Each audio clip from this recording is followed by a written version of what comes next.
गांव की मिट्टी की खुशबू, पगडंडियों पर दौड़ते बच्चे और बैलों की घंटियों की आवाज, यही था रामपुर गांव का स्वरूप। यहाँ लोग एक दूसरे का सुख दुख बांटते थे।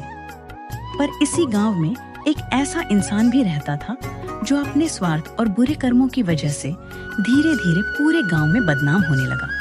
यही कहानी है भोलाराम की, जिसने लालच और छल के रास्ते चुने और आखिरकार अपने ही कर्मों का फल भोगा।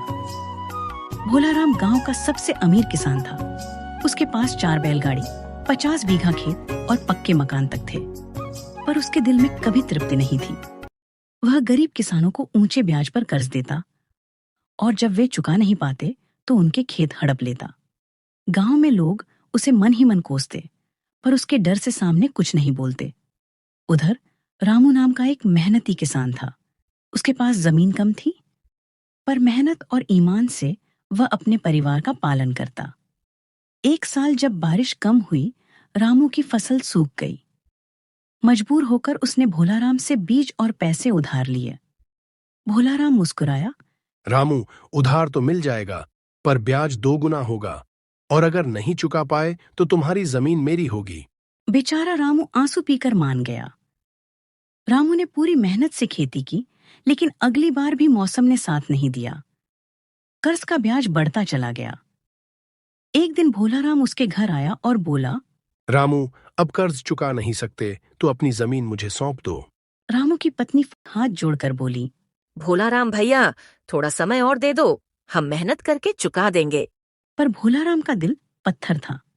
उसने पंचायत में जाकर रामू की जमीन अपने नाम करवा ली।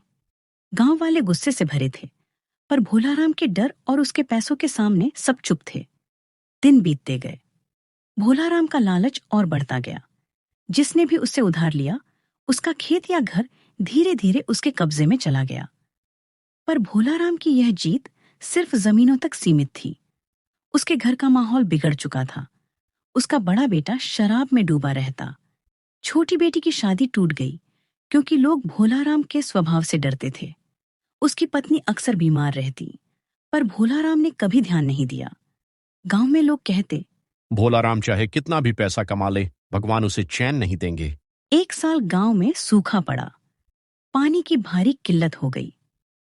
रामू जैसे मेहनती किसान भी मजदूरी करने लगे। गांव वाले मदद के लिए भोलाराम के पास पहुंचे। सबको उम्मीद थी कि इतना अनाज और पैसा रखने वाला कुछ तो मदद करेगा। पर इस बार भोलाराम के मन में अलग विचार आया। वह बोला, मैंने बहुत जमीनें और दौलत जमा की, पर मुझे चैन नहीं मिला। आज मैं तुम सबकी मदद करूंगा। लोग हैरान रह गए। भोलाराम ने अपने गोदाम के दरवाजे खोल दिए और कहा, जो जिसके परिवार के लिए चाहिए ले जाओ, बदले में कुछ मत दो। गांव वाले उसकी तरफ देखने लगे। उन्हें भरोसा ही नहीं हुआ कि यह वही भोलाराम है जिसने हमेशा उनसे छीना था। भोलाराम अब गांव में रोज लोगों के बीच बैठता। जो बच्चे स्कूल नहीं जा पाते थे, उनके लिए उसने किताबें खरीद दी। रामू की आंखों में आंसू आ गए। उसने सोचा, जो आदमी हमें लूटता था, वही आज हमें सहारा दे रहा है। धीरे धीरे गांव वालों का गुस्सा पिघलने लगा। लोग फिर से उससे बातें करने लगे। भोलाराम को एहसास हुआ कि असली खुशी दौलत से नहीं, बल्कि बांटने से मिलती है। वह मंदिर में सेवा करने लगा, गांव के तालाब की सफाई करवाई और रास्तों पर पेड़ लगवाए। उसके घर का माहौल भी बदलने लगा। बेटा शराब छोड़कर गांव लौट आया और खेती में लग गया। बेटी की शादी अच्छे परिवार में तय हो गई। पत्नी की सेहत में भी सुधार आने लगा। भोलाराम के मन से वर्षों का बोझ उतर गया। भोलाराम ने अपने जीवन के आखिरी दिनों में शांति महसूस की। वह अब गांव का सबसे अमीर आदमी नहीं, बल्कि सबसे सम्मानित इंसान बन गया था। गांव में लोग कहते, जिसने बुरे कर्म किए वही अगर पश्चाताप करके अच्छा रास्ता चुन ले तो भगवान भी उसे माफ कर देते हैं। रामू ने मुस्कुराकर कहा, असली दौलत खेत या पैसा नहीं, बल्कि अच्छा दिल है। भोलाराम अब सिर्फ अपने लिए नहीं, पूरे गांव के लिए सोचने लगा। उसने अपने गोदाम का अनाज गरीबों में बांटा और कुछ अनाज बेचकर गांव में एक छोटा स्कूल खुलवाया। बच्चों की हंसी अब खेत खलिहान से गूंजने लगी। गांव के बुजुर्ग कहते, आज असली दानवीर पैदा हुआ है। पहले जो लोग उससे मुंह मोड़ लेते थे वही अब उसके घर आने लगे।